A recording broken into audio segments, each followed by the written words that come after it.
Well, our next guest has built a career on being in style, from telling us what not to wear to showing us great ideas for entertaining. Clinton Kelly is throwing a big party today, and we are all invited, and we're so glad. Clinton, how are you? I'm good, Meryl. How are you? I'm doing great, thanks. So what's happening at your party? All right, well, I've set the scene here for the perfect outdoor entertaining space, and I'll tell you how I did it. First of all, my #1 tip when it comes to outdoor entertaining is to chill out, okay? I really feel strongly about this. When you are a relaxed, happy host, you will have relaxed, happy guests. If you are a ball of stress because you haven't done any of the preparation beforehand, your guests are not going to have a good time, and they're going to talk about you once they leave. So do what you need to do the day before to have everything as easy as possible the day of your party. You know, I think that's one of the keys too, because people do get stressed out entertaining. You're afraid everything has to be super clean, super perfect. The food has to be perfect. You know that everybody's going to be examining everything. How do you plan ahead and make everything so that you can really enjoy your party and not be a stressed out host?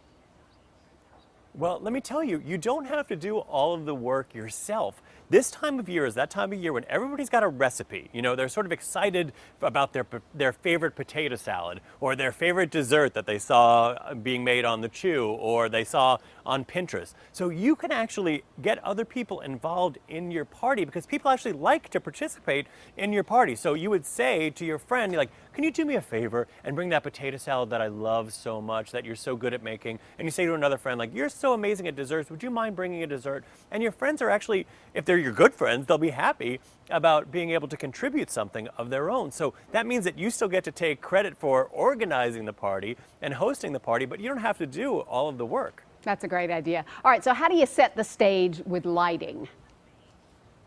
Yes, lighting is everything. And, a lot of times people realize the importance of lighting when it comes to an indoor party. It's also really important for an outdoor party, and in two different ways. One, it creates ambiance, and two, it defines the space. And I'll explain what I mean by that. So I'm a big fan of Tiki brand torches because they have great color and texture and pattern to them. And they also have that flickering flame, which creates this wonderful ambiance. I do a mix and match table. I don't worry about my plates going together. I might grab plates at a flea market or a garage sale.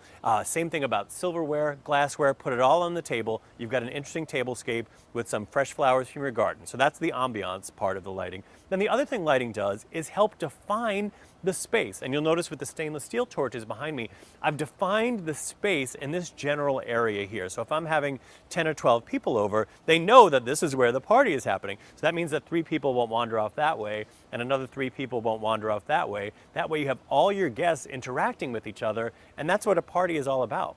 I got to ask you what not to wear if you're the host or hostess for a party. Yeah, I think that you have to take your regular style, your everyday style, and just elevate it a smidge, because that's what a party is all about. It's a special kind of event, so you don't wear the same old t-shirt and ratty shorts and flip-flops that you might wear when you're running to the supermarket. So what you would do is, if you're a woman, you would wear a sundress or a maxi dress, or if that feels too fancy for you, you could do a walking short with a lightweight printed blouse. That's pretty easy. You could do, instead of a flip-flop, you could do a sandal. If you wanted a little bit of height, you could do a wedge instead of a heel, but try to get a wedge that's got a rubber sole to it so you don't slip on any wet, paving stones or wet grass. And guys, instead of the t-shirt that you got for free at the local pub, maybe you could put on a collared shirt, like whether it's a polo or a button front shirt, a nice pair of slacks or shorts, and a non-athletic sneaker, which would be like just a cool sneaker, not the same thing that you would wear to the gym. Cool. How about music? Music is also another really important part of setting the tone. And I'm going to tell you that this is one of my favorite tips, Meryl. I found that when I play 1970s disco, just hang on here, at my parties, my guests end up having a really fun time. There's something about that era when music was just fun and wasn't so emotionally charged that sort of sets the tone for a lighthearted party. People who were alive in the 70s and 80s remember how much fun it was. And then the younger generation, they sort of see it as like a retro and chic to be listening to disco. So I did a really cool Spotify play mix that you can download. It's at tikibrand.com, T-I-K-I brand.com, and click on Get Inspired, and you can find that pretty easily. I'll be looking for that. That looks like fun. Great ideas. Thanks so much, Clinton. Appreciate you being with us. Thank you. Have a wonderful summer. Thank you. You too.